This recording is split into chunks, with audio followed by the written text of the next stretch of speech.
It is the basic duty of revolutionaries in imperialist countries to welcome the defeat of their own ruling class.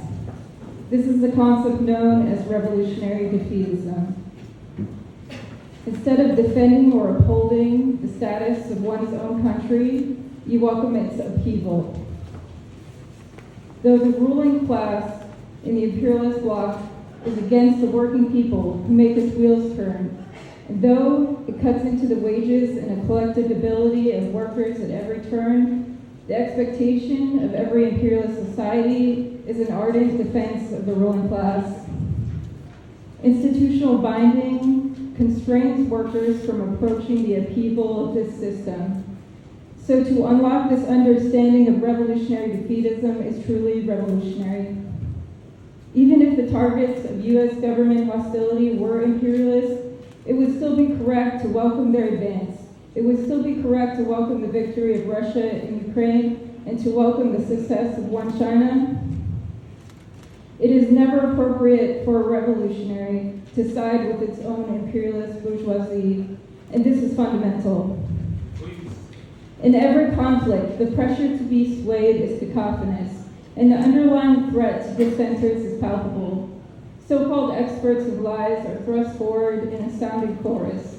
The revolutionary defeatist is subject to total social abjection. It is critical to point out that Russia and China are not imperialists. Lenin's definition of imperialism describes export of capital, and banks and corporations based in Western countries seizing parts of the world in territorial partition, and subsequently preventing the Third World from developing. These imperialist countries extract super profits on the basis of preventing economic stability and implementing aggressive destabilization programs. The imperialist powers must maintain a dependent and subservient relationship with the rest of the world in order to reap these huge profits and sustain their dying and decaying economic system. Russia and China's economies do the opposite of this, because they enable the countries they trade with to flourish. They do not rake in super profits by seizing parts of the world or by their influence. Rather, their investment results in a beneficial exchange and structural development. Russia's economy is centered around exporting its own oil and gas. China's economy is centered around state-run industries and a heavily controlled private sector. Neither of their economies is held together by seizing the development of any other country in order to extract super profits. Imperialism has an economic definition, and it is not a policy or action, rather it is an economic system. This definition of imperialism is persistently muddled and mystified through language and the social apparatus.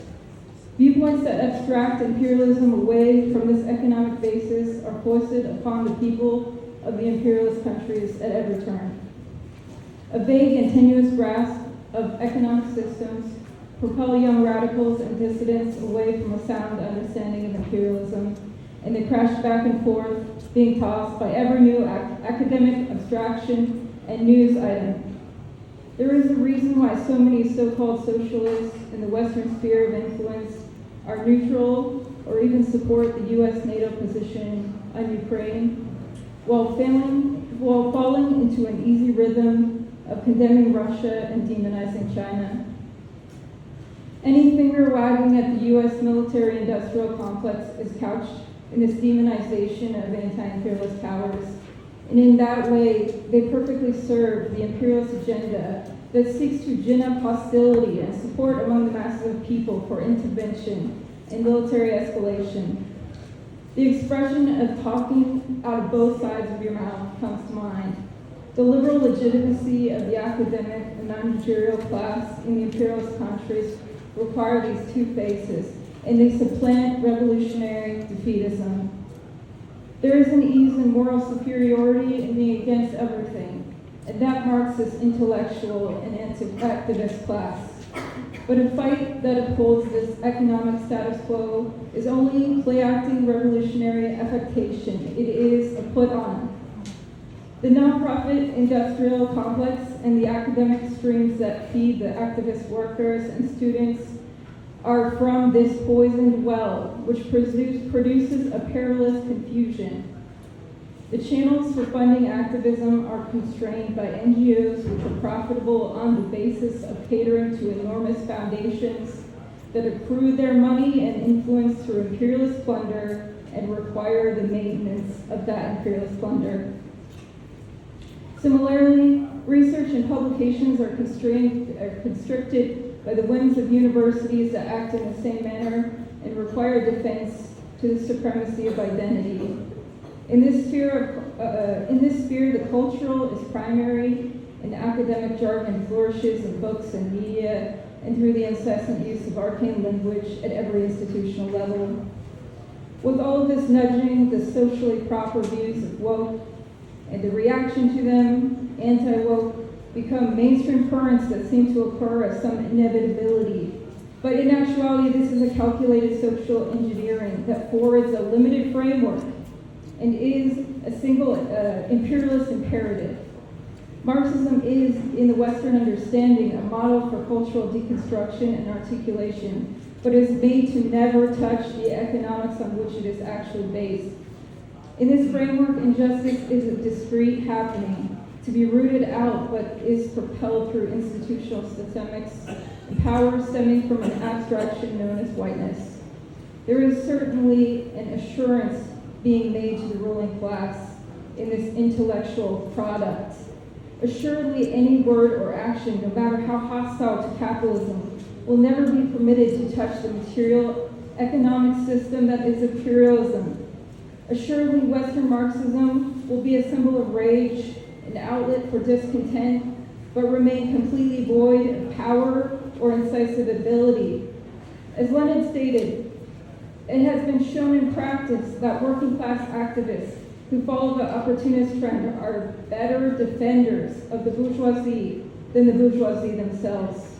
Without their leadership of the workers, the bourgeoisie could not remain in power. And yet, for the first time since the end of the Second World War, economic conditions have led the U.S. working class to be more anti-establishment than ever. The material realities of extreme wealth disparity and economic stagnation have illuminated unspoken truths and have resulted in a great deal of skepticism toward official media narratives. Working class people are now opposing wars in numbers unseen. Even with all of this potential, the prevailing wisdom among socialists is that these are fascists who are spreading conspiracy theories. The Western left mobilizes defense of the establishment against populist dissent, and with their condemnation and ridicule, they help route this raw dissent into the safe parameters of anti-woke. We see the proof that there is a great need to go out of the movement to reach the masses and cut ties with the primary leftist entities. We take up the directive to get past the Western leftist held spaces and methods and the U.S. radical nostalgia and the elitist phrases disguised as Marxism, and instead actually approach working class people with an anti-war, anti-monopoly message and an economic populist program of demands. Thank you.